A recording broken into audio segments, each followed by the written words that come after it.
Vietnam, Vietnam,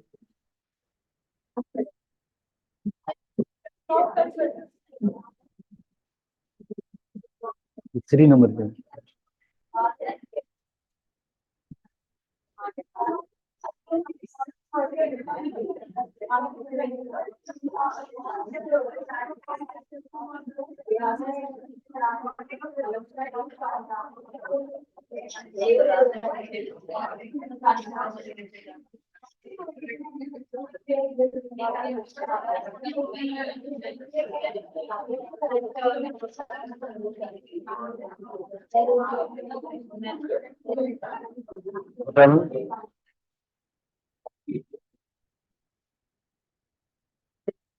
Vietnam,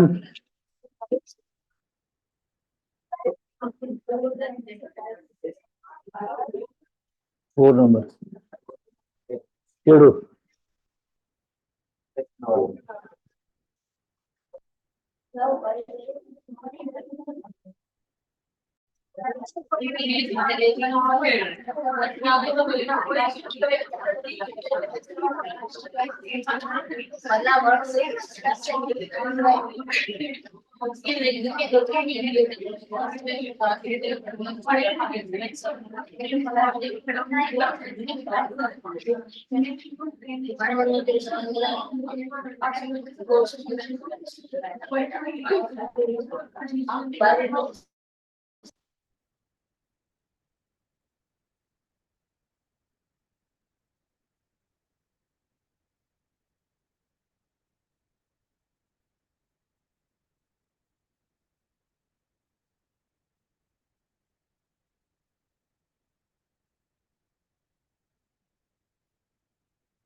बता दीजिए कि ये बीटी का section nervous coordination, chemical coordination आजकल हम पढ़ रहे हैं और नर्वस कोऑर्डिनेशन आपकी बीटी का सिलेबस होगा। केमिकल कोऑर्डिनेशन को आजकल हम जैसे सीख रहे हैं। कल हमने जो टॉपिक पढ़ा था थोड़ा सा उसको रिकॉल भी करेंगे। वेरी इंपॉर्टेंट टॉपिक है कि किस तरह से प्रोटीन हार्मोन और स्टीरॉयड हार्मोन जो है उनका एक्शन होता है, थोड़ा सा रिकॉल करेंगे। जैसे जो स्टीरॉयड हार्मोन है, फॉर एग्जांपल कोई अगर स्टीरॉयड हार्मोन है, स्टीरॉयड हार्मोन जो है टारगेट सेल की, इसलिए टारगेट सेल है और साइटोप्लाज्म में या अक्सर जो है इनके रिसेप्टर होते हैं वो न्यूक्लियस के अंदर होते हैं।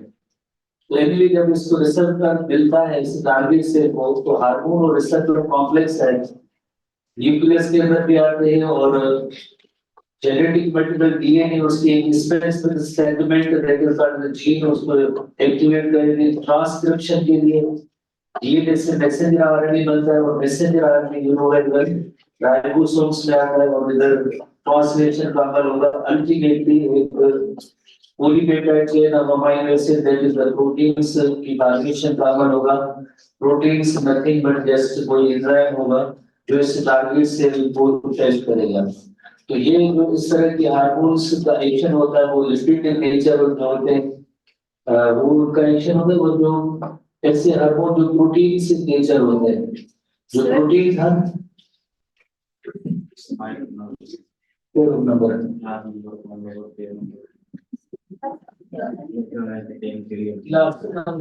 देखिए जो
प्रोटीन हार्मोन सीनोवेरियल प्लाज्मा मेम्ब्रेन की फास्फोलिपिड नेचर होने की वजह से तो ये इंटर नहीं हो सकता है, तो प्रोटीन हार्मोन इन रिसेप्टर के साथ इसे बाइंड करेगा, जो इसकी कॉम्प्लीमेंट्री स्ट्रक्चर होनी चाहिए तो ही इसके साथ बाइंडिंग होगी, अदरवाइज नहीं।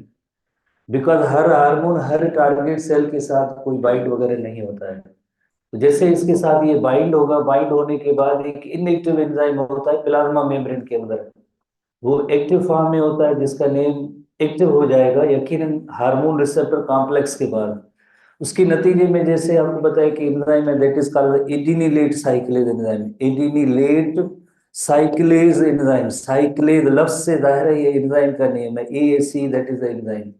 एडिनिलेट साइक्लेज जैसे एक्टिव हो जाएगा तो then ATP is converted into CAMP, cyclic adeno monophosphate, cyclic adenosine monophosphate, जो सेकंड मैसेंजर के तौर पे वर्क करेगा और इस टारगेट सेल की जो इफेक्ट्स होंगे वो प्रोड्यूस करेगा।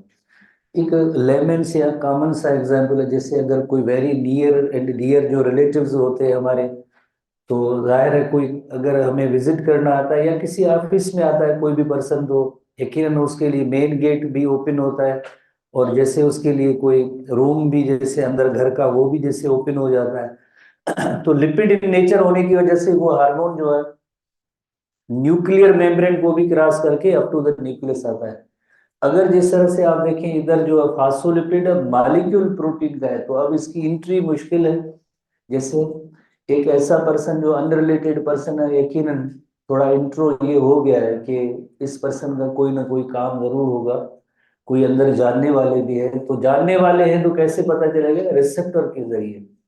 रिसेप्टर इसके साथ जैसे बाइंड करेंगे तो कहेंगे हाँ आप इधर रुके, आपका जो काम है वो हम कर लेते हैं।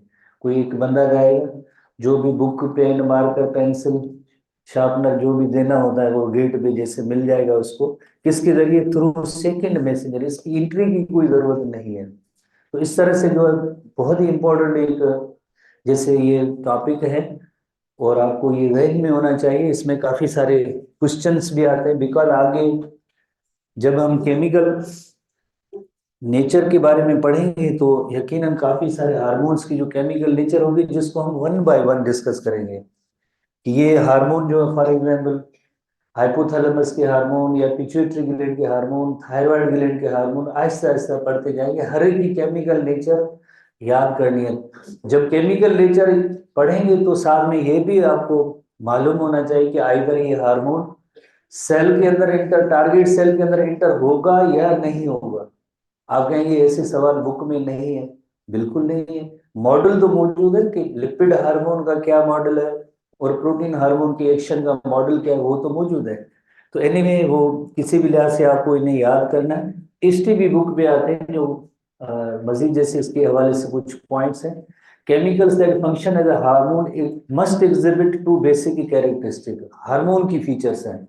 कौन कौन सी फीचर्स है? First, they must be sufficient complex to convey the regulatory information to their target cell. जैसे आपको पता है कॉम्प्लेक्स, सफिशिएंटली कॉम्प्लेक्स, यानी ऐसी उनकी नेचर होनी चाहिए जो मैसेज या इंफॉर्मेशन एक जगह से दूसरी जगह तक लेके जाए, ऐसे मॉलिक्यूल होने चाहिए। ऐसे ना हो कि आज डिग्रेड हो जाए, टूट जाए, जैसे होता है ना पुराने दौर में जंगों के अंदर जो मैसेज या इंफॉर्मेशन जो होती थी, जो लेके जाते थे एक जगह से दूसरी जगह तक, वो मैसेंजर कहें या इन्फॉर्मर कहें, वो उसका स्ट्रांग होना जरूरी है। ऐसे नहीं कि वो इंफॉर्मेशन लेके भाग जाए, ऐसे नहीं कि किसी दूसरी दुश्मन फौज के हाथ वो अगर लग जाए तो सारी इंफॉर्मेशन उसको दे दे। तो बिल्कुल इसी तरह जो मैसेंजर होते हैं, जो केमिकल मैसेंजर होते हैं, must be sufficiently complex to convey the regulatory information to their target cell. यही तो होता है केमिकल कोऑर्डिनेशन के अंदर, एक ऐसा केमिकल हो जिसके अंदर ये एबिलिटी हो कि वो टारगेट सेल तक जो है स्ट्रक्चर ऐसी हो कि जो टारगेट सेल तक इंफॉर्मेशन जरूर लेके जाए। Second, hormone must be adequately stable to resist destruction prior to reaching the target cell. जाहिर है डिस्ट्रॉय भी ना हो, बिकॉज जैसे हार्मोन है तो उसमें कई उसको डिस्ट्रॉय करने के केमिकल्स एंजाइम्स हो सकते हैं, उसको डिस्टर्ब करने, या वो केमिकल दूसरे किसी मॉलिक्यूल के साथ इंटरेक्ट भी कर सकता है, फिर इंटरेक्ट करेगा तो मैसेज या इंफॉर्मेशन टारगेट सेल तक नहीं जाएगी। बिकॉज केमिकल्स एक दूसरे के साथ इंटरेक्शन भी कर सकते हैं, कोई रिएक्शन भी कर सकते हैं, फिर जो उसका जो पर्पज है वो फेल हो जाएगा। जो इंफॉर्मेशन एक जगह की दूसरी जगह तक देनी होती है वो इंफॉर्मेशन नहीं पहुंच पाएगी। इस वजह से किसी भी हार्मोन के जैसे ये दो फीचर्स जरूरी होती हैं कि वो डिस्ट्रॉय भी ना हो, इतनी उसकी स्ट्रक्चर कॉम्प्लेक्स हो कि वो मैसेज इंफॉर्मेशन एक सेल से दूसरे सेल तक दे सके। जैसे इसके अंदर कोई एक बिग क्वेश्चन वगैरह टेस्ट पॉइंट ऑफ व्यू से नहीं है, थोड़ी सी समझने की बात है। उसके बाद जैसे हमने कल भी पढ़ा था कि जैसे थ्री मेन कैटेगरीज जो है, एक पेप्टाइड और protein hormone, amino acid derivative hormone, जिसे अमाइन कहते हैं, ये तीनों जैसे कहेंगे हम कि प्रोटीन इस कैटेगरी में आते हैं, और दूसरी जो मेन कैटेगरी होती है स्टीरॉयड हार्मोन की होती है। अलग अलग हेडिंग दी गई है एसटीबी बुक के हवाले से। सबसे पहले हम पेप्टाइड हार्मोन की तरफ आते हैं कि पेप्टाइड हार्मोन कौन कौन से या उनकी नेचर क्या होती है। the chain of amino acid arising from few to over hundreds of amino acid।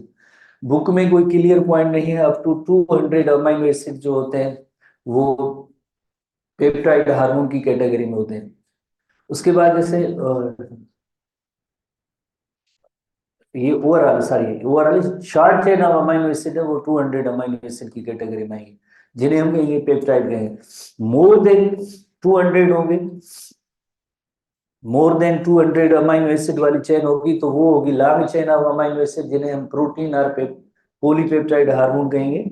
Hormones कार्डल protein hormones, जिसमें जैसे ग्रोथ हार्मोन है, इंसुलिन वगैरह, मोर देन 200 अमाइनो एसिड जिनमें होते हैं तो वो प्रोटीन हार्मोन्स की कैटेगरी। और जस्ट जो पेप्टाइड होते हैं वो मैक्सिमम 200 अमाइनो एसिड की कैटेगरी वाले होते हैं, उन्हें हम कहते हैं peptide short chain of amino acid that are peptide.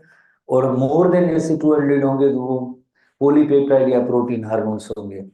ठीक है ना। तो इसी तरह से जस्ट कोई फिगर याद नहीं करनी है, क्योंकि बुक में कोई ऐसी फिगर नहीं है तो अब नहीं याद करेंगे। उसके बाद ये जो कैटेगरी है ये बिल्कुल जैसे इंपॉर्टेंट है अमाइनो एसिड्स की। Hormones are manufactured by enzymatic action of, अच्छा तीसरी कैटेगरी कहाँ है, अच्छा ठीक है यही है, अमाइनो एसिड डेरिवेटिव। हाँ, अमाइनो एसिड डेरिवेटिव हार्मोन्स, जिसे अमाइन भी कहते हैं, मॉडिफाइड अमाइनो एसिड या सिंपली अमाइन भी कहते हैं, जो जस्ट एक सिंगल अमाइनो एसिड के बने होते हैं, जिन्हें हम कहते हैं अमाइन कहते हैं। This group of biogenic amines discussed in previous chapter, कहाँ में, नर्वस कोऑर्डिनेशन में। कौन कौन से थे, एपिनेफ्राइन, नार एपिनेफ्राइन, सीरोटोनिन, डोपामिन, ये सब बायोजेनिक अमाइंस है। हमने उधर भी जैसे डिस्कस किया था कि आगे हम जैसे केमिकल कोऑर्डिनेशन में इनको डिस्कस करेंगे तो ये बायोजेनिक अमाइंस है, मॉडिफाइड अमाइनो एसिड हमारी बुक के अंदर भी आगे टॉपिक मौजूद है। टायरोसिन और ट्रिप्टोफेन अमाइनो एसिड होते हैं, उनकी मॉडिफिकेशन होती है, वहां से ये बायोजेनिक अमाइंस बनते हैं। They include hormone secreted by the adrenal medulla. Adrenal medulla के अंदर एपिनेफ्राइन और नार एपिनेफ्राइन होते हैं, नार एपिनेफ्राइन और एपिनेफ्राइन होते हैं, एड्रीनल मेडुला से प्रोड्यूस होते हैं। थायराइड ग्लैंड के हार्मोन T3 T4 जो होते हैं, जिन्हें हम कहते हैं थायराइड हार्मोन।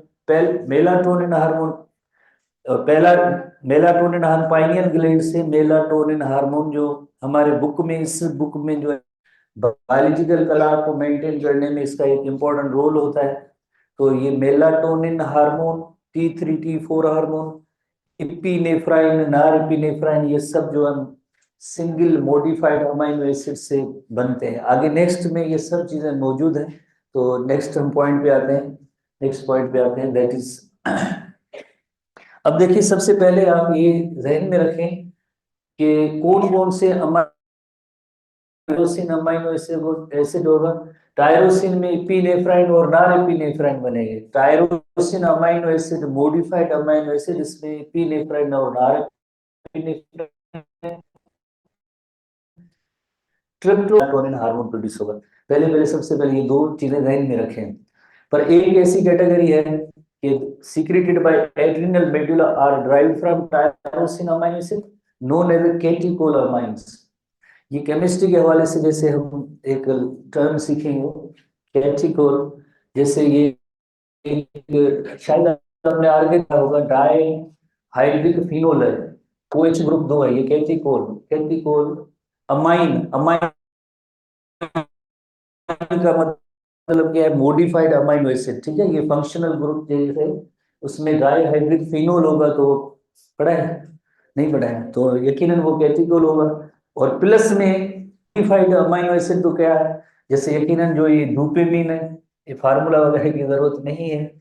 और इसी तरह से एड्रेनलिन और नॉर एड्रेनलिन है, तो ये सारे जो है यकीनन जो है इसके अंदर एक फंक्शनल ग्रुप इस कैटेकोल होने की वजह से इसे कहते हैं कैटेकोल अमाइंस। ठीक है, उसमें डोपामिन, नॉर एड्रेनलिन और एड्रेनलिन ये या एपिनेफ्राइन या नॉर एपिनेफ्राइन सेम बात है। वो कैटेकोल जैसे ड्राइव फ्रॉम टायरोसिन, मेन जो इसमें अमाइनो एसिड टायरोसिन है, पर उसके अंदर आपको पता है कैटेकोल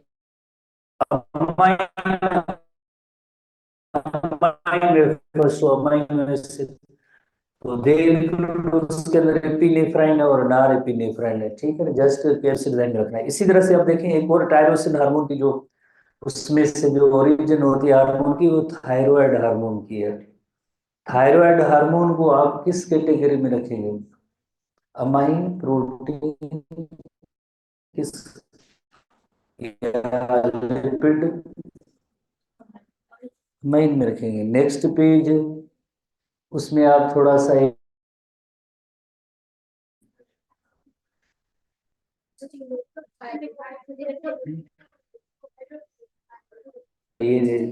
स्टीरॉयड में रखेंगे। यही चीज आज हम सीखेंगे कि ओरिजिन जो इसकी होती है वो टायरोसिन अमाइनो एसिड की होती है, पर इसके साथ दो फंक्शनल ग्रुप होते हैं। फंक्शनल ग्रुप होते हैं जो नॉन पोलर होते हैं। नॉन पोलर होने की वजह से हाइड्रोफोबिक हो जाते हैं। हाइड्रोफोबिक सब्सटेंस केमिस्ट्री के अंदर आपने पढ़ा होगा, they are lipid soluble, so they are lipid soluble. इसी वजह से आप नेक्स्ट पेज पे आप देखेंगे उसके अंदर कैटेगरी के अंदर जो लिपोफिलिक हार्मोन है वो lipophilic hormone, thyroid hormone T3 T4 are the lipophilic hormone. Lipophilic क्यों हुए? बिकॉज उनके साथ एक इलस्ट्रेशन पे आते हैं। चलो पहले इलस्ट्रेशन देख ले, फिर आपको एक आइडिया या अंदाजा हो जाएगा। Lipophilic hormone, why they are lipophilic hormone?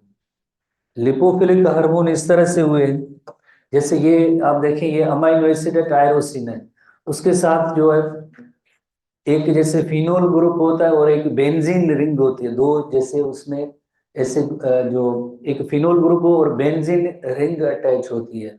उसके बाद होता क्या है, उसकी बेंजीन रिंग या फिनोल जो रिंग है उसके अंदर आइदर 3 नंबर या 5 नंबर पे जो एक आयोडीन का एटम भी अटैच होता है। तो इसी तरह से जो जिसके अंदर 4 आयोडीन के होंगे तो थायरोसिन T4 जो होगा, जिसके अंदर जैसे अगर 3 आयोडीन अटैच होंगे तो T3 हार्मोन होगा।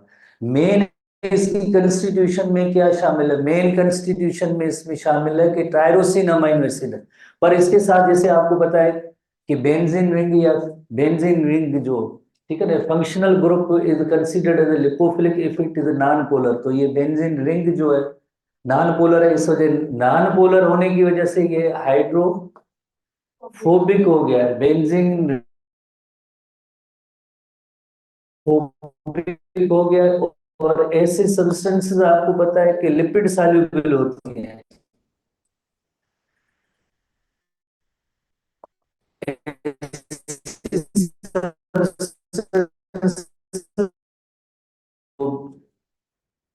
T4 जो हार्मोन है ये लिपोफिलिक इन नेचर है, पर इनकी जो ओरिजिन होती है वो ओरिजिन जो होती है वो अमाइनो एसिड की है, टायरोसिन अमाइनो एसिड।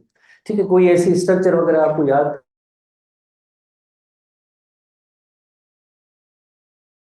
साथ एक फिनोलिक रिंग होती है, एक बेंजीन रिंग होती है। बेंजीन रिंग जो है नॉन पोलर इन नेचर होती है। नॉन पोलर इन नेचर होने की वजह से वाटर सॉल्युबल नहीं बट लिपिड सॉल्युबल होगी तो हम उससे कहेंगे लिपोफिलिक। इस रीजन की वजह से ये जो है टारगेट सेल की प्लाज्मा मेम्ब्रेन को भी क्रॉस कर सकता है। ठीक है, तो ये थोड़ी सी एक्सेप्शन है, आपके जहन में होगी कि भाई ऐसा क्यों है, तो ये जरा एक्सेप्शन है।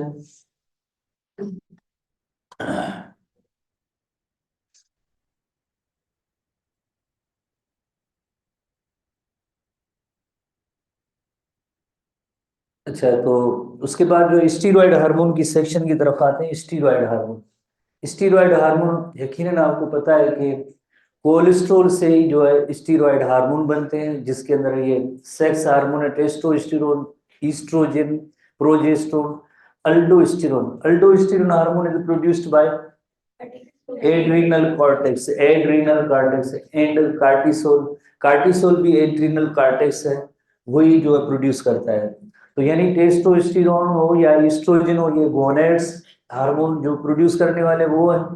गोनेड्स जो होते हैं ना एंडोक्राइन ग्लैंड्स हैं, टेस्टिस एंड ओवरी, प्लस में एड्रीनल कॉर्टेक्स, उसके जो हार्मोन अल्डोस्टेरोन और कार्टिसोल है, ये स्टीरॉयड इन नेचर है। थोड़ा ग्लैंड्स को भी थोड़ा साथ में आप ऐड कर लें ताकि और भी क्वेश्चन आपको थोड़ा सा याद भी हो जाए, उसकी जैसे लॉजिक रीजनिंग भी समझ में आ जाए। तो अब हम जैसे एक पॉइंट पे आएंगे जो 2-3 बार तो हमने पढ़ी है, ताकि मजीद थोड़ी सी चीजें क्लियर हो जाए। आपको ये कौन सा मॉडल लग रहा है? आइदर जो है फैट, ये जो लिपिड की हार्मोन का मॉडल है, या प्रोटीन के हार्मोन? कैसे पता चला? हमारे बुक के अंदर ऐसी तस्वीर है, तो मैंने जरा इधर एक ये इलस्ट्रेशन रखी है। बुक में भी आई थिंक ऐसी तस्वीर होगी जो प्रोटीन के हार्मोन की मॉडल की होगी। प्रोटीन नहीं, सॉरी, इसमें प्रोटीन की।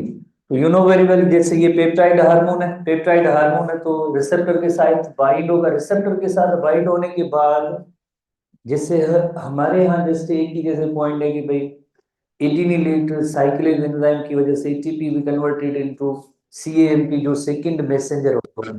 पर इसके अंदर हम सीरियल रिएक्शन होती है जिसे हम कहते हैं सिग्नल ट्रांसडक्शन, जिसे हम कहते हैं signal transduction.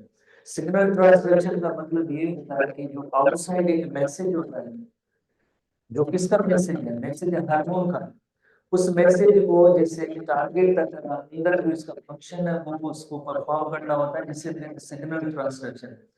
Transfer of specific information from outside. Outside क्या है?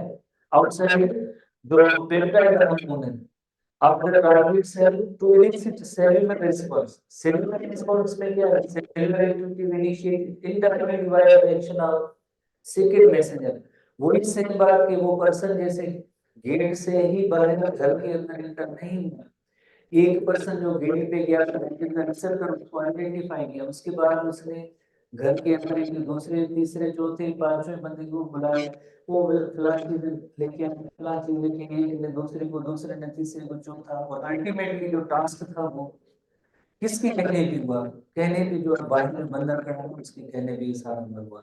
तो इससे रिलेटेड सिग्नल ट्रांसडक्शन कहते हैं। और इसमें जो 100 मॉलिक्यूल्स इन्वॉल्व होते हैं जिन्हें कहते हैं रिले मॉलिक्यूल्स कहते हैं, जो आउटसाइड जो मैसेज है, इसका मैसेज है पेप्टाइड खराब होगा, पर सेल के अंदर जो मेनी मॉलिक्यूल्स इन्वॉल्व होते हैं और अल्टीमेट इनका पर्पस ये होता है कि जो इस का जो लाइक डायरेक्शन है या जो इंफॉर्मेशन है उसको रिले करनी है, आगे देनी, कौन सी फॉर्म सेल्यूलर एक्टिविटी की सूरत में, और सेल्यूलर एक्टिविटी फाइनली कौन परफॉर्म करेगा फाइनली, जैसे एक सेकंड मैसेंजर होने ये तो कभी भी पेप्टाइड हार्मोन इस सेल के अंदर इंटर ही नहीं हुआ, पर वो सारी एक्टिविटी जो होती है वो सेकंड मैसेंजर के जरिए होती है।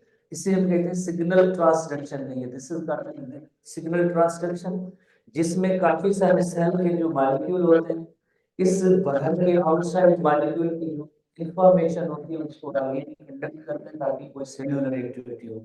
Phenomena is called signal transduction. इस प्रोसेस को कहेंगे सिग्नल ट्रांसडक्शन बिकॉज़ इसमें काफी सारे मॉलिक्यूल्स जो इस टारगेट सेल के जो इन्वॉल्व होते हैं, तो इस वजह से हम इसे कहते हैं सिग्नल ट्रांसडक्शन। कोई डेफिनेशन और याद करने की जरूरत नहीं है। उसके बाद जैसे ये तो आपने पहले ही पढ़ा है क्या पॉइंट बनेंगे जो स्टीरॉयड हार्मोन प्लाज्मा मेम्ब्रेन को क्रॉस करता है। रिसेप्टर जो होते हैं, रिसेप्टर आइलर जो साइटोप्लाज्म या न्यूक्लियस के अंदर हो सकते हैं। जैसे साइटोप्लाज्म के अंदर ये रिसेप्टर बाइंड होंगे तो आपको पता है डीएनए की स्पेसिफिक सेगमेंट को एक्टिवेट करने जिसके बदले में मैसेंजर आरएनए या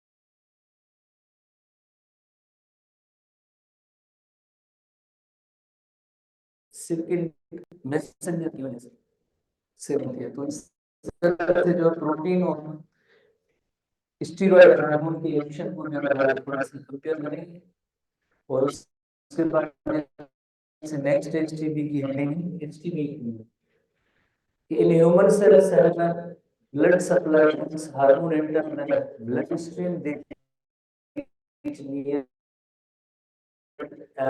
prescribed control hormone must act only on the target cell। उसका रीजन क्या है जो हम एनी टाइम पढ़ते हैं, उसका रीजन है टारगेट सेल में उस हार्मोन के रिसेप्टर्स होना जरूरी है। Hormones specificity is determined by the receptor. जैसे फॉर एग्जांपल ये एक सेल है, इसके जो रिसेप्टर पैटर्न के हैं और क्या वो उस हार्मोन की शेप इस तरह है, तो यकीनन इस के पास कोई रिसेप्टर नहीं होगा तो इस साइड पे कोई भी एक्शन नहीं होगा। जैसे ये सेल ऐसा है जिसकी जो कॉम्प्लीमेंटरी टू हार्मोन है, कॉम्प्लीमेंटरी टू हार्मोन है, तो जो ये हार्मोन होंगे यकीनन इस सेल के रिसेप्टर के साथ बाइंड करते हैं तो इस पे एक्शन होगा। इस सेल पे कोई एक्शन नहीं होगा पर इसके जो रिसेप्टर्स हैं वो इस शेप के नहीं है कॉम्प्लीमेंटरी टू हार्मोन, तो इस वजह से इस सेल में कोई एक्शन नहीं होगा। इस सेल के अंदर जैसे ये जो आप देख रहे हैं रिसेप्टर ऐसी शेप के हैं जो कॉम्प्लीमेंटरी टू हार्मोन है, तो यकीनन इसका इफेक्ट होगा। तो specificity is determined by the receptors of the target cell. Target cell के जो रिसेप्टर्स होते हैं वही डिटरमाइन करते हैं कि आइदर इस सेल में एक्शन होना है या नहीं होना है। शेप जो होती है that is important. If a cell lacks a specific receptor, अगर उस सेल के रिसेप्टर नहीं है पर hormone will not depend on this, वही अभी जो हमने पढ़ा। In addition to same hormone may have several different effects depending upon the nature of the target cells it contains। जैसे कुछ ऐसे भी हार्मोन होते हैं जिनकी एक से ज्यादा इफेक्ट्स होते हैं। हमने जैसे इस क्वेश्चन को शायद कल वगैरह डिस्कस किया था। जैसे अगर आप देखें ऑक्सीटोसिन हार्मोन है, ऑक्सीटोसिन हार्मोन के जो टारगेट है एक से ज्यादा है। कौन से एक से ज्यादा टारगेट है? यूटिलिस की कॉन्सेंट्रेशन भी करता है, as well as memory glands, milk release का भी अमल होता है, मेमोरी ग्लैंड भी इसके जो टारगेट सेल बोल सकते हैं। अक्सर ये होता है कि जैसे हर हार्मोन का कोई एक स्पेसिफिक फंक्शन होता है, पर कुछ ऐसे भी हार्मोन होते हैं जिनकी एक से ज्यादा टारगेट ऑर्गन होते हैं। जिसमें वन ऑफ ऑक्सीटोसिन है, इसी तरह से एपिनेफ्राइन, नॉरएपिनेफ्राइन को भी हम ऐसे कह सकते हैं। इसी तरह से थायराइड की 4 हार्मोन है को भी ऐसे ले सकते हैं। लेकिन एक से ज्यादा जो है टारगेट सेल्स होते हैं बॉडी में, एक से ज्यादा सेल्स को वो इफेक्ट करते हैं।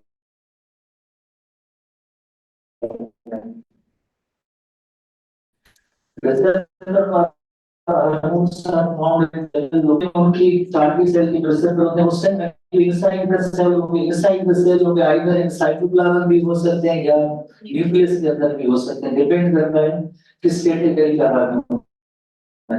तो हार्मोन की जो रिसेप्टर होते हैं टारगेट सेल के अंदर सेल मेम्ब्रेन में भी हो सकते हैं, साइटोप्लाज्म में भी हो सकते हैं, न्यूक्लियस के अंदर भी हो सकते हैं। जैसे यूनोवेरियन जो स्टीरॉयड हार्मोन होता है उसके जो रिसेप्टर होते हैं जो काम भी हो सकते हैं रिसेप्टर आइदर जो साइटोप्लाज्म या न्यूक्लियस के। Hormone trigger the changes in target cell by one of the two general mechanism depending on their chemical nature।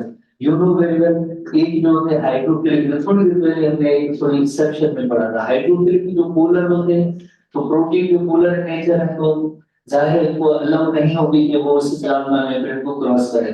दूसरे लिपोफिलिक में नॉन पोलर है वो स्टीरॉइड, एक तो hormone general steroid, steroid hormone जो है ये अभी हमने पढ़ा कि एक रीनल ग्लैंड के हार्मोन स्टीरॉइड नेचर होते हैं, गोनेड्स के हार्मोन स्टीरॉइड नेचर होते हैं, प्लस में थायराइड हार्मोन जो हमारे न्यू एसटीडीज में बुक में आप जैसे देखेंगे थायराइड हार्मोन, आप कहेंगे थायराइड तो मोडिफाइड अमाइनो एसिड है, ये कैसे हुए लिपोफिलिक?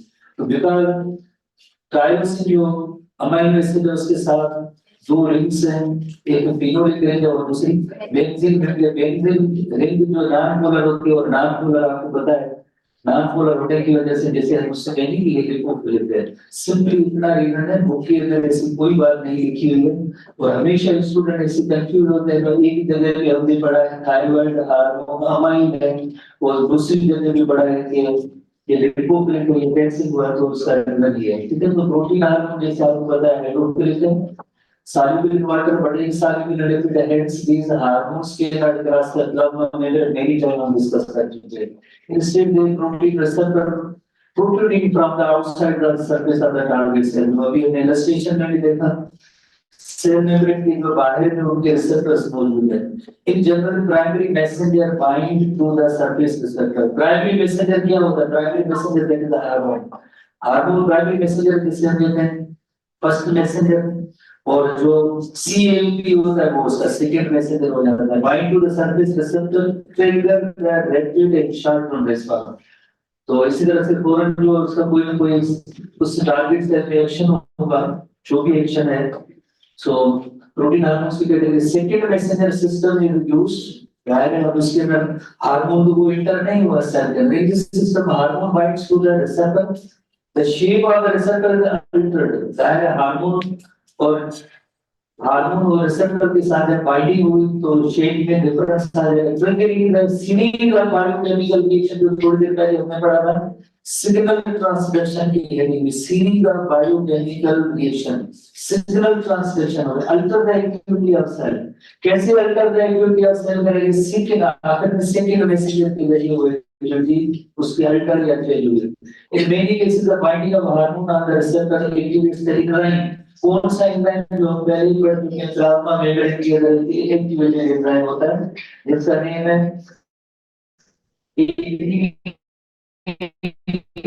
Cyclic enzyme. जो क्या करता है एटीपी को सीएटीपी में कन्वर्ट करता है। अदरवाइज जैसे काफी सारे जो और जो आगे फर्दर कैटेगरी में काम है प्रोटीन के साथ hydrophilic hormone signal pass the target cell to release the number of different been जैसे कि mononucleotide that regulates many cellular activity. Mononucleotide क्या है? CAMP in the mononucleotide cyclic adenosine monophosphate CAMP। ATP भी mononucleotide है, ATP भी mononucleotide है। आपका clot is the second messenger because it transfer the signal from the first messenger. First messenger क्या था? Hormone का protein to the molecules with the cell. Hormone signal के पास है target cell to react to the number of different ways, जैसे नए protein भी produce हो सकते हैं, जो भी उसका एक्शन होगा तो इस तरह से जो सेकंड मैसेंजर की एक्टिविटी होगी, सेकंड मैसेंजर की एक्टिविटी होगी। प्रोटीन के साथ हम बड़ा नहीं है सेक्शन में द रिएक्शन में इन्वॉल्व द इंट्रोडक्शन ऑफ अब सेकंड मैसेंजर की वजह से प्रोटीन सिंथेसिस भी हो सकती है या इसकी वजह से काफी इनएक्टिविटी एंजाइम एक्टिव हो सकते हैं या सेल मेम्ब्रेन की परमिएबिलिटी में डिफरेंस आ सकता है या triggering the mitosis and development और प्रोडक्शन ऑफ सीक्रेशन। जो भी हो ये सारे फंक्शन होते हैं जो सेकंड मैसेंजर या उस हार्मोन की जो फंक्शन प्रोटीन सिंथेसिस करना, एंजाइम को एक्टिवेट करना, मेम्ब्रेन की परमिएबिलिटी जैसे कोई आयंस जो क्रॉस हो सके या अंदर आ सकती है बाहर जा सकती है वाट्स जो भी उसे कहते हैं मेम्ब्रेन परमिएबिलिटी, माइटोसिस में डेवलपमेंट और कोई सीक्रेशन प्रोडक्शन करना, ये सब जो है इस प्रोटीन हार्मोन की जो एक्शन होते हैं।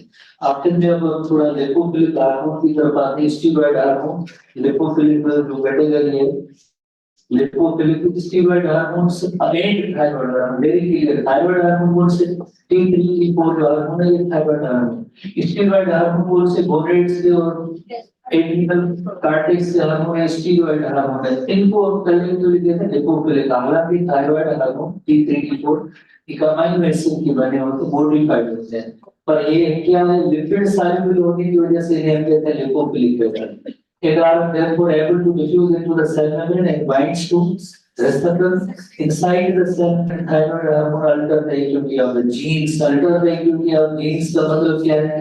ये प्लाज्मा मेम्ब्रेन को भी क्रॉस किया, साइटोप्लाज्म और न्यूक्लियर मेम्ब्रेन डीएनए को जाके एक्टिवेट करेंगे और एमआरएनए, वो बात हो रही है। Thyroid alter the activity of genes, genes के जरिए वो कोई नई प्रोडक्ट वगैरह बनाएंगे, तो इस तरह से वेस्टिबल हार्मोन या लिपोफिलिक हार्मोन का एक्शन होता है।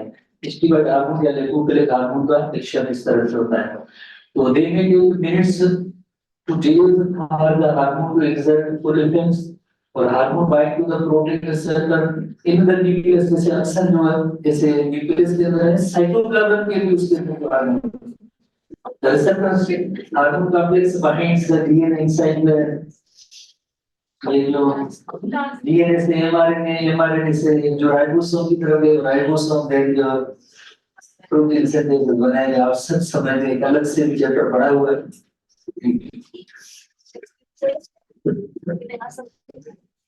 बात आप पूछ